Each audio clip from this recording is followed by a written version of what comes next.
So, babe, are you ready to meet La Familia? Or are you gonna leave me by myself? I think that's the only thing I'm really nervous about. I'll keep you on my arm. I won't leave you by yourself. 5 minutes later. I'm waiting for you. Hello, hey, how are you doing? How are you? Yeah. Long time no see. Boys, let's go in the other room, man. It's too loud in here. All right. He told me he would not leave my side. Second we walk in the door, boom, gone. If at first you don't succeed, try again, because the second time, you're always gonna have a better engagement. Well, that's at least what Big Ed thinks, because this is his and Liz's second engagement, because the first one went so well. Do you remember what happened? He accused her of being a lesbian, and she ran out on him, started running the streets like she's Usain Bolt, threw his ring in someone's backyard, cussed him out, went to bed, got the ring back, said they're never gonna do it again. Then they're doing it again. So this relationship is the McDonald's of relationships. It's unhealthy, but you still want to eat it and process it and look at it because it looks good from the outside. He's a bull that turned into a man that finally found love. Everybody loves a good underdog story. It's not just a boulder. A clown. However, these two are joined in holy matrimony for the second time because they are getting re-engaged. But this time they're doing it in Arkansas, Big Ed's home turf where he grew up. Hopefully things go better. Before we start the video though, just want to say a few things. Thanks to everyone who subscribed so far. If you want to, and hopefully get to 600,000 subscribers, so that would help. Also follow me on my Instagram, 16leo_. That way you can message me any ideas for a new video. Yes, I'm a little sick. So what? But before we get into the video, I'd like to thank ExpressVPN for sponsoring today's video. Sending your data over an unencrypted internet connection is like sending a postcard that your mailman, nosy neighbor, or mother can intercept. We all know that countless pieces of information are getting sent from our devices into the digital world. So isn't it comforting to know that ExpressVPN has our backs so that those nosy mailmen can't peek at your precious info? ExpressVPN doesn't keep logs of their customers' data. In fact, it's actually impossible for ExpressVPN's VPN servers to store any logs of customers' data. They actually get audited for this. A VPN creates a secure tunnel from your device to the internet. Lightning fast speeds means no buffering, so you're free to stream in HD no problem. There are servers in 94 countries, so you can pretty much Netflix from any country that's geo-restricted. And since it's the holidays, I challenge you to bunker down and pick a random country, then check out what's on their Netflix. You might find some gems in there. ExpressVPN is the #1 rated VPN provider by CNET, The Verge, Mashable, TechRadar, and more. Learn how to get 3 months of ExpressVPN for free by visiting expressvpn.com/16leo or click the link in the description below. Thank you, ExpressVPN, for the continued support on my channel. And also, merch. And now an announcement from 16leo. Hi, my name's Leo. I have merch now, and if you don't buy it, you're a horrible person. And Can we cut out just... No, I'm saying don't. Okay, I'm sorry about that. You look like you're stoned, dude. Okay, let's just try another one. Just try another one. Buying my merch is as easy as simple as 1, 2, 3. All you have to do is go to representstore.com/store. All you have to do is click the link in my description and you'll find the merchandise right there. They come in a variety of colors and designs, like black, non-black, white, the other one, blue, and this color. You can use this merch for many things, like wearing around the house, wearing outside of the house. And remember, if you don't buy it, my family will starve. If you don't want to do it, walk away. I'll get someone who can do it. I'm not allowed to guilt trap them? Alright, sorry about that. Last time. Let's just do it. Just remember, every merch that you buy supports my channel so I can make better, more high quality videos for you guys. Like this one. What's up, you big bean eating beef burritos? That's me. Great job. Look at this special effects.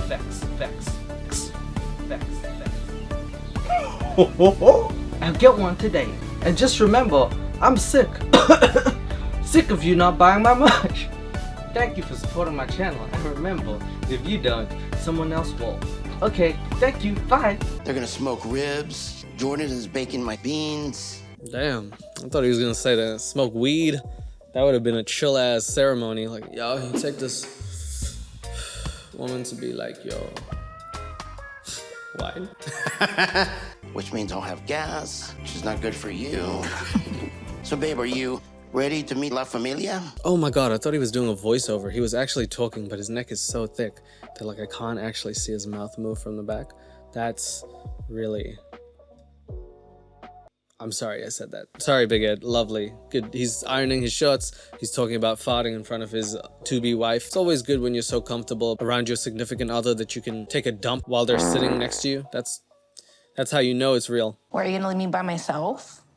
I think that's the only thing I'm really nervous about. I can handle situations. I just don't want to be in a situation where I don't know anybody. Is that a steamed ham or a shirt, bro? You didn't have to steam it that bad. Damn. Are you a dry cleaner? God, you really steamed the fuck out of that shirt, bro. I hope he wears it because he has a habit of like doing these things with clothes or taking like 100 suits and then wears a shirt. Liz also brings up a concern. She's like, hey, you always leave me and this is your family. Are you gonna leave me or be there for me? Big Ed ensures her, of course. I'm never gonna leave you. I never leave you. I only call you a lesbian from time to time. That's eyelashes, blank stare. I'll keep you on my arm. I won't leave you by yourself. But this one's definitely not going to end like the last one, I'll tell you right now. I should hope not. I hope that like in front of your own friends and family, you don't accuse her of being a lesbian, because if she gets a little too flirty, the other person will be one of your family members. And if you accuse them of being lesbian, it's like, that's home turf, buddy. You should have known. What if it doesn't go well and they don't accept Liz? Like, I'm not sure where I would go from there. Probably to like a B&B or a motel to have your third engagement, and if it doesn't go well there, maybe a cruise ship that sinks off Niagara Falls, because you might as well just end it. So Okay, here's to engagement party number 2. Let's not f it up. My family, they've done very well with real estate. We're gonna be partying in a castle. God damn, that's a big Ed, big house, big finances, big mortgage. Welcome. You guys look amazing. You look amazing. Oh my God, this is awesome. Hey, why don't you let her go in first? Oh my God, you guys look amazing. You look amazing. You look amazing. Ha ha hi. Hey, what's up? Ha. Damn, this man has no manners. He also, I don't want to say it, but the height difference with Liz in heels genuinely makes him look like he's her son. And when she was dressing him up in the other scene, just like doing his collar, it looked like a boy going to his like first school outing. Ed can be influenced by his family. We would fight a lot about that. I'm worried that anybody can talk Ed out of our relationship. That's very concerning, isn't it? Like, is that not a point that you should bring up before an engagement, that maybe your family talking you out of the relationship that you want to have and start your own family with is bad? Anybody gives him advice? He's filling gas at the gas station. He's pumping gas and the guy's like, that'll be $3.50, and he's like, I would have had $5.50 if Liz didn't take $2. I think I'll break up with her. Thank you for that advice. It's a bit much. Ed and Liz are here. Some things have, like last night at midnight. I'm just kidding. Dude, that's your family. You made a penis joke at your family? God damn. Your family? Like, imagine going up to your family and being like, it's really hard. I'm like, anyway, that's my niece, my nephew. That's my baby niece. Hello. That's my sister. I love this dress. Yeah, my friend gave it to me. Wait, did you say Ed gave it to you? Oh no, my friend. No way Ed gave that. There it is. There's the jacket coming off. Big Ed, again, looks like a kid in front of the grown-ups, but he's also leaving behind Liz, which is the one thing she told him not to do. Oh my God, buddy. Could you at least keep it together for like 5-10 minutes before you mess it up? Are there any wedding plans? Do you have a date set? They barely did this. I'm sorry, Madeline, Ed's niece, but do you know their relationship is more volatile than San Francisco earthquake? What are you saying? Of course they don't have it planned. They might get married tomorrow.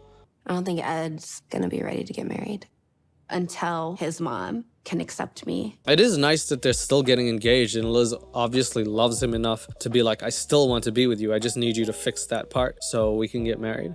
and it's basically up to Big Ed, and it's not even fully his fault. I will say it's sad because his mom for some reason doesn't see this as right. I don't even think it's Big Ed's fault for once. It's just a really sad situation, and he does want his mom's approval. Ed's been her main support for a long time. I mean, Ed has been with her since I was little. Yeah. He's been with her since he was little. She's his mom. You crazy?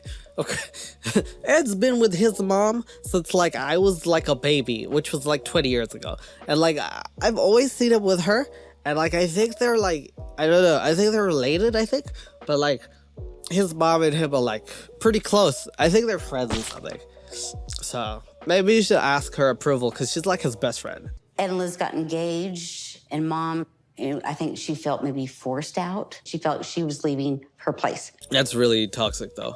Like no way like a mom should feel like my son is getting married and the new girl in his life is gonna replace me. Nobody can replace a mom. There's always a place for your mom and of course your wife. And maybe even a side chick. So what's up with Mom? Oh, that's Big Ed, brother. Sorry for the reaction, but that looks like Big Ed. With the receding hairline. Oh my god. And a neck. You take one, you give one away. Big Ed's got hair, no neck. Has neck, no hair. I had to tell Mom, look, I love you. When you're ready, I'm here, but. Oh my god, his 1,000 yards there. It looks like he freshly committed some sort of crime and is like on the getaway. And this is the only house that he could find. And now he has to listen to his brother talk about his stupid marriage while he's plotting in his head, like, how do I get away from the cops? Even though I'm a little frustrated, Ed just like up and left me. There was no yelling, no crying, no throwing a ring in a bush. Bar's pretty low, I gotta say. You're like, it went well. We didn't scream, fight, or throw a ring. So that's good for you. Yeah, I mean, he did leave me, but he didn't call me a lesbian this time, so I liked it. I think it was a great turnout. This is the bar, and you're limping under it. So that was the engagement party. The next day is their last day in Arkansas, and Big Ed and Liz do the only thing that they can do in the Midwest, off-road trucking. I don't know why TLC decided this was necessary. They really liked you. I don't think I've been around such a big group of girls. I didn't even see you half the party though. I know. I was talking to Marky and Andrew. I was talking to Marky and Andrew and, Galdafini and also Ribeiro. I was talking to Frankie and Paulie Walnuts. Four-wheeling. I would put this activity down on the redneck side. We're not going to go full redneck here, which would include drinking and crashing. Right, so they're doing a quote-unquote redneck activity. Borderline Americanist, but also, I mean, if you're gonna go and toe the line, you might as well also go with Sweet Home Alabama. Dating your cousin. What? He's a good kisser. He's your cousin. Yeah, but he's my first cousin. That's something that four-wheeling includes, I bet. And can you help me with my seatbelt? They did him dirty with that scene too. He couldn't put the seatbelt on. It didn't reach. Oh, look at that water puddle coming up. Oh. Holy mother. So I guess this scene goes to show that Big Ed is a pussy. Sorry, I'm assuming that's the only thing TLC decided to show because Big Ed goes across this four-wheeling thing really, really slowly. And when Liz takes a turn, she really, really ramps it up. She's like in Need for Speed Unbound or something. Holy. You're such a vagina. Oh my god. Oh shit.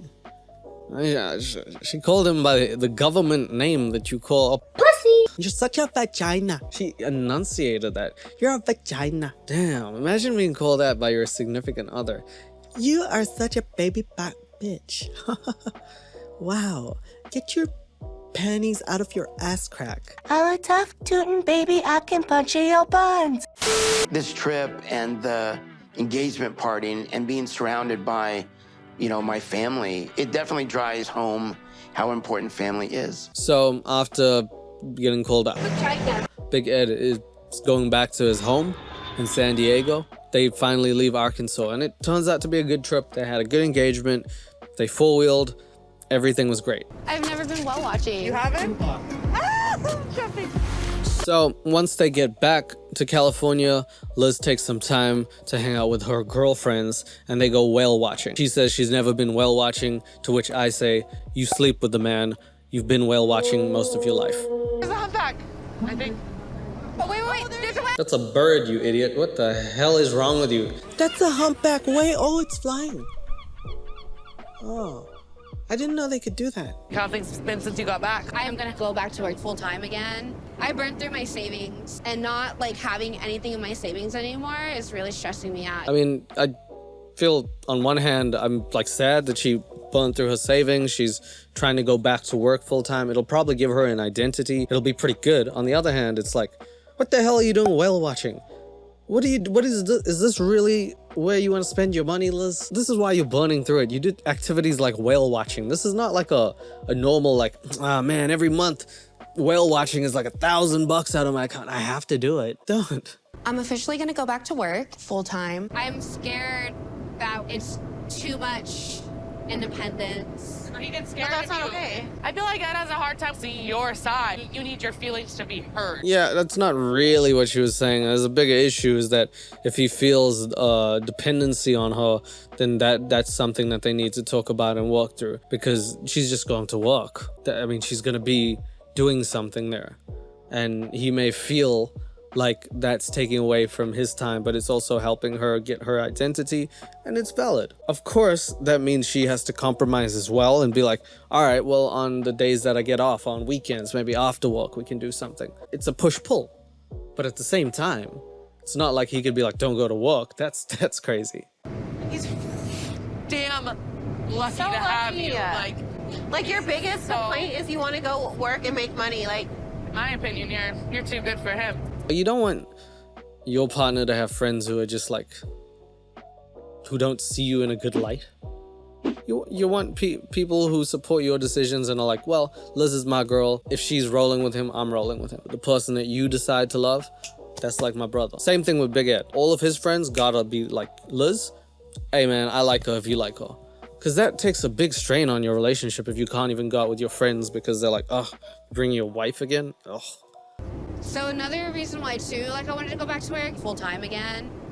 I just found out that my daughter's father got restationed out of the country. Oh, this is ruining my whale watching experience. I was so happy looking at the humpback whales fly across the ocean into the sky.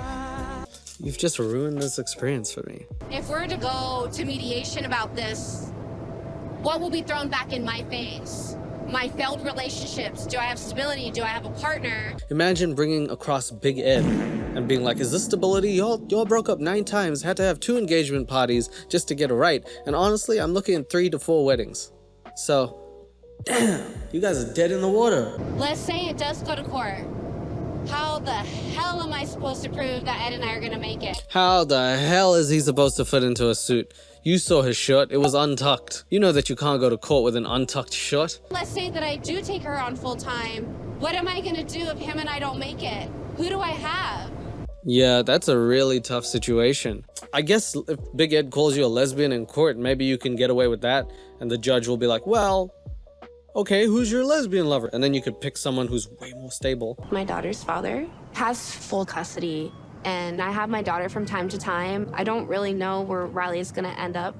This is a really tough position, by the way. Like, it's a serious thing, and you have a kid, you have a responsibility to take care of that person. So everything that you have in your life sort of falls second to like, I'm gonna take care of this person. If you have a partner, hopefully they understand that and are like, okay, well, I'm here to help with that. Because that's really what she needs right now. She needs that emotional assistance and that care and just that little nudge whenever she's falling back to be like, no, you've got this. I'm here with you. So can Big Ed do that?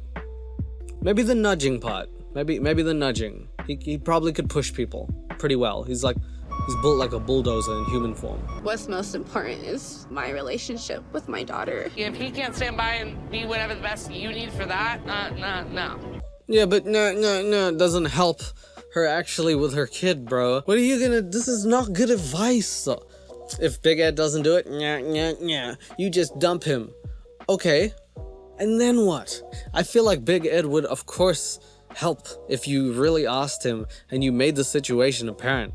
He might be a big baby, but he's also probably very understanding of that situation. I don't think he's inhumane. I don't have to pretend that everything's alright.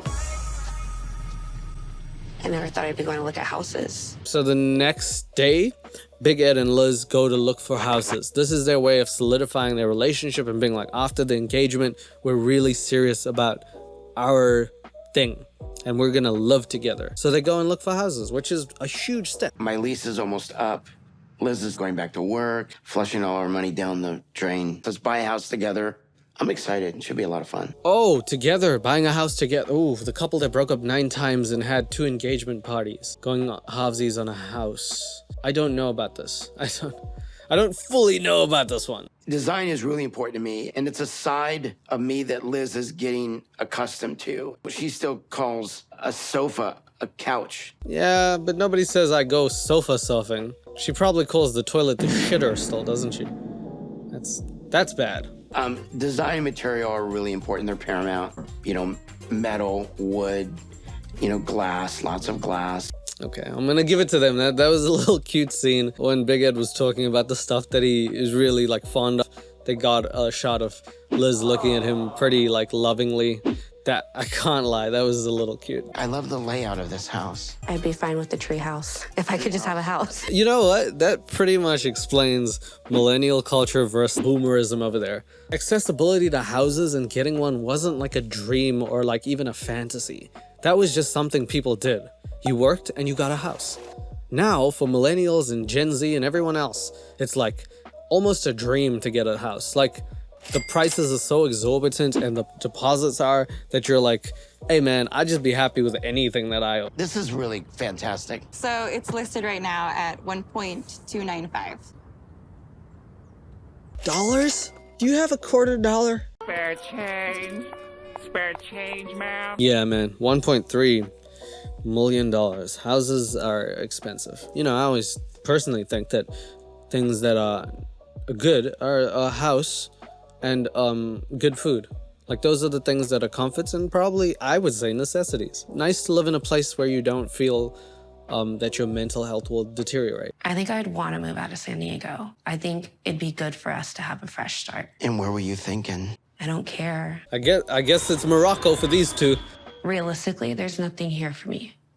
It's just breakups, getting back together, all of that. Yeah. Like, still dragging us down. I'm sorry, I know that this is a very emotional scene, and actually, I'll concede that Liz is probably right. They maybe should get a fresh start. But it's really hard to concentrate with the fact that I can see this man is wearing pink Crocs. You house hunt in Crocs? You have no style. Ew. Ew. I can't do the bickering, the fighting, or the drama, and I just want a clean slate. Can you imagine, like, the person selling them the house comes in like, okay, like I did say a few minutes and now you're crying in the house and I'm pretty sure, oh my God, he's farting in the chair. I can smell it from here. Oh. You know what? Just keep the house. That's I'll take it. I'll take the blame. Oh my God. I know this thing with Riley kind of knocked you off your axle. We got to get stable with each other. Riley, that's what's important. Yeah, you know what? Big Ed shows some maturity.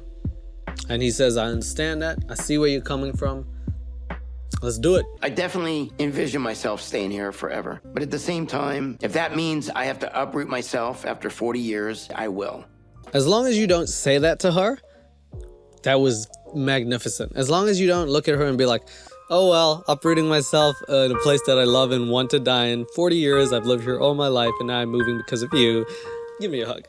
As long as you don't say that, that was great. Keep that out of your mouth. As soon as you guys have your first argument in wherever you are, don't be like, I move for you, because that's just gonna ruin it. So, piece of advice. Okay, Palm Springs. Let's start there. Okay? I guess this is quite the ending. I genuinely think that this is a cool ending because they both reach an agreement and hopefully they're able to start new in a different place. I don't know what's gonna happen. And I, dare I say it, I can't wait to see what Big Ed does to F this up. But it seems like they're gonna move. And maybe get married in a different place. I don't know how the season's gonna end, but it's coming to an end. And I'm just really invested now. Again, I'm reinvested. Like how they got re-engaged, I'm reinvested in this. Does Norma come around? Do they move?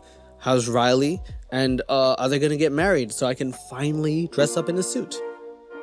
Those are my questions. And if anybody has the answers, leave a comment down below. Tell me what you think of the episode. I hope you enjoy it. I hope you enjoyed this episode of Big Ed Watch. And I hope to see you here on the next one. Thank you so much. Take care of yourselves and bye.